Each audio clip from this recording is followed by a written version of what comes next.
Philadelphia reinstates their mask mandate. The White House lies about why we're seeing inflation. And Oklahoma outlaws abortion. That and more on this week's headlines.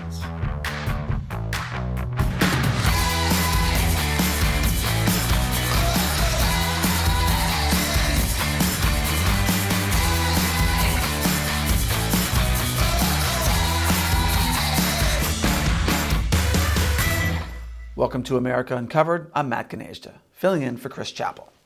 So, according to the CDC, the COVID Omicron subvariant BA.2 now makes up 85.9% of coronavirus variants in the US. As we've said before here on America Uncovered, subvariant is a more accurate title for BA.2, as opposed to calling it the stealth variant. But the media just loves calling it stealth because it sounds scarier. Kind of like how they've now started calling the sun the cancer orb. Thanks to BA.2, COVID cases have risen in 27 states, plus Washington, D.C. However, the White House's COVID czar, Dr. Ashish Jha, said he's not overly concerned right now. Is he not concerned because, like most of America, he's totally over COVID, and if he has to cancel one more jet ski vacation, he's going to lose his mind? No, it's because as of now, COVID hospitalizations are averaging only 1,300 a day. That's the lowest they've been in the entire pandemic. Only 1,300 a day. That means fewer Americans are hospitalized each day by COVID than by Arby's. Omicron is way less dangerous than Om Nom Nom. This is good news. Seems like life is finally getting back to normal. Except in Philadelphia, where the city's public health commissioner announced they were reinstating the indoor mask mandate starting the following week. This is due to a 50% increase in COVID infections, with the daily average climbing to 142. Yes, they've reinstated the mask mandate because of 142 infections a day, in a city of 1.5 million people.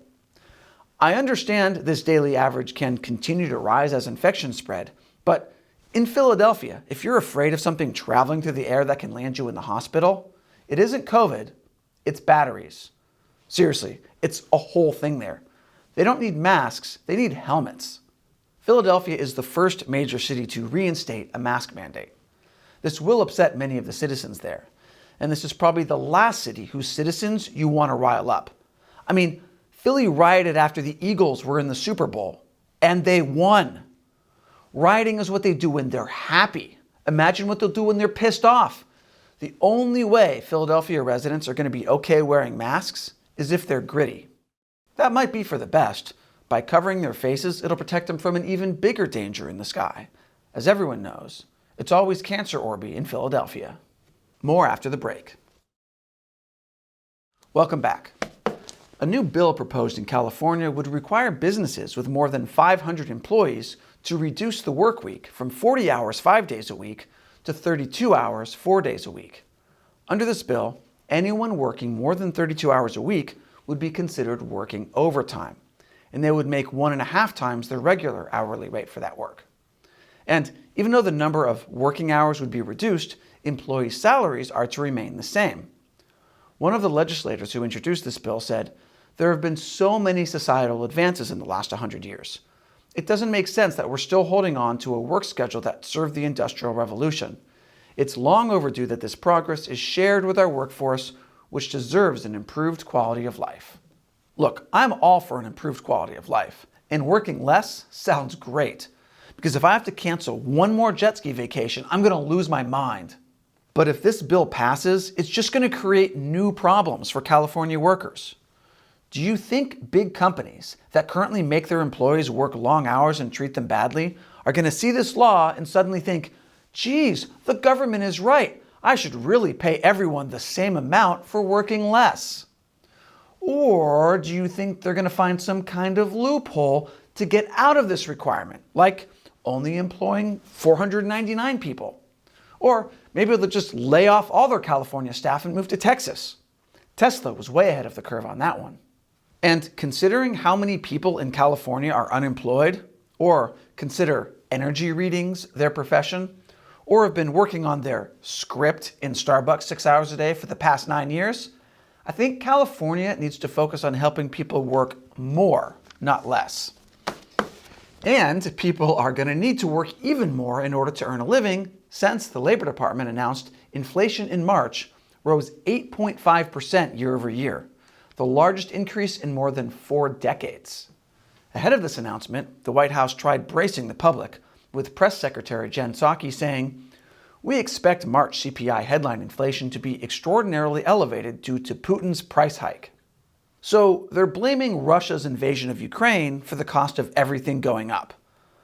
The supply chain disruption caused by this war certainly has contributed to it, but inflation at the end of last year was 6.7%. That's almost as high.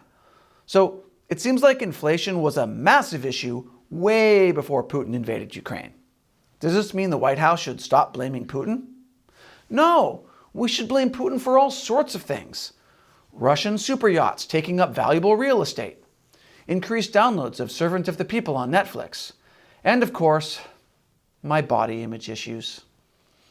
But while I too want to blame Putin for price inflation, it's really not justified. So if Putin isn't to blame, then who or what is?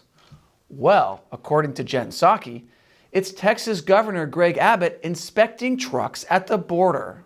Governor Abbott's unnecessary and redundant inspections of trucks transiting ports of entry between Texas and Mexico are causing significant disruptions to the food and automobile supply chains, delaying manufacturing, impacting jobs, and raising prices for families in Texas and across the country. That would be a great excuse for inflation, if inflation weren't already an issue before he started doing this. I wouldn't be surprised if she next tries blaming inflation on Elon Musk offering to buy 100% of Twitter. Sure, why not? That's the reason now. Psaki is blaming everything for inflation except the actual cause. The Federal Reserve has printed trillions of dollars in the past 2 years, most of it since Biden took office. More money in the system means your money is worth less, which means you have to spend more to buy stuff. That's what inflation is. And you know what? Somebody already warned about inflation getting out of control. Oh yeah, it was America Uncovered. So let's see, that's $1.8 trillion plus $2.3 trillion plus $1.9 trillion, which equals to inflation. If you'd like other obvious predictions for the future, Democrats are going to get slaughtered in the midterms, Pete Davidson is going to hook up with another celebrity within the next 6 months, and America Uncovered will still be crushing it as the only voice of reason left in America. Because that's what we do. And after the break, politicians committing crimes. Welcome back. New York Lieutenant Governor Brian Benjamin has resigned after being arrested for bribery, fraud, and falsification of records. Benjamin is accused of directing state funds to a real estate investor in exchange for thousands of dollars in campaign donations while he was a state senator and running for New York City Comptroller in 2021. His charges are in connection with lying to cover this up. I can't believe a New York politician would get involved in an illegal scheme involving bribery and funneling money without getting the mob involved. Honestly, it's like a no one respects tradition anymore. Even more shocking, I can't believe a New York politician committed a crime and is actually facing consequences for it. Unlike Andrew Cuomo. But at least Benjamin didn't kill anyone. Unlike South Dakota Attorney General Jason Ravnsborg, who was impeached over a 2020 car accident in which he struck and killed a pedestrian walking along the shoulder of a highway. Ravnsborg left the scene of the crash, but returned the next day and found the man's body. He told authorities he initially thought he hit a deer, but criminal investigators said they didn't believe parts of Ravnsborg's statements. I don't know why though. I mean, when has someone who's committed a crime ever fled and later returned to the scene of the crime? I've definitely never heard of something like that, except in every single police movie, TV show, and podcast I've ever listened to. Those who defended Ravnsborg said he shouldn't have been impeached because he wasn't on the job when the accident occurred. Oh, so that's what Brian Benjamin's problem was. Apparently, if you're an elected official, felonies are A-OK, as long as you do it in your leisure time. I guess Anthony Weiner should have clocked out first before Carlos Dangering. In response to a surge at the border, Texas Governor Greg Abbott sent a bus full of illegal immigrants to Washington, D.C. He said he did it so President Biden could immediately address the needs of the people that they are allowing to come across our border. Jen Psaki said, "I think it's pretty clear this is a publicity stunt," which is hard to argue with since the bus dropped off the immigrants in front of a building that houses Fox, C-SPAN, and NBC News. That bus may well have had a "Please re-elect Greg Abbott, I don't want to lose to Beto O'Rourke in November" banner on it.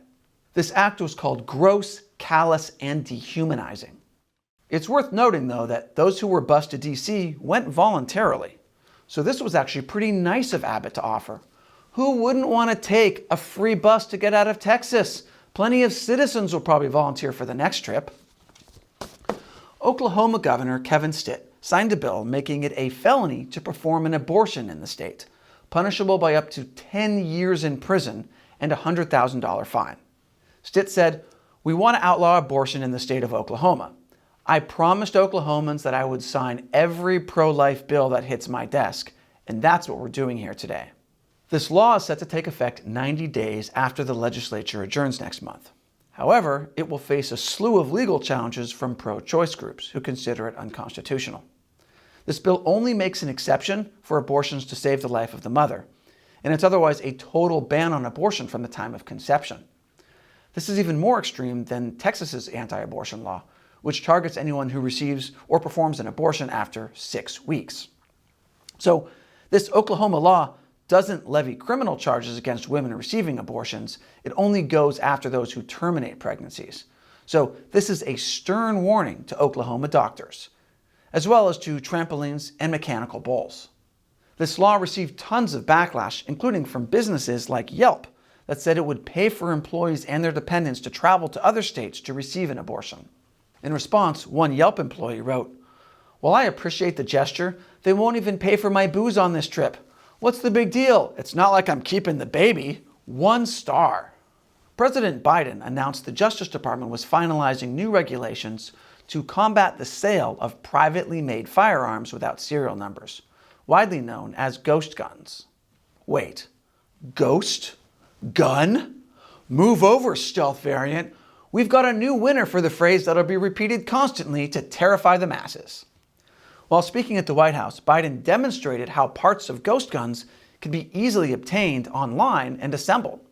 This is the gun. It's not hard to put together. A little drill, hand drill at home. Doesn't take very long. Anyone can order it in the mail. Anyone.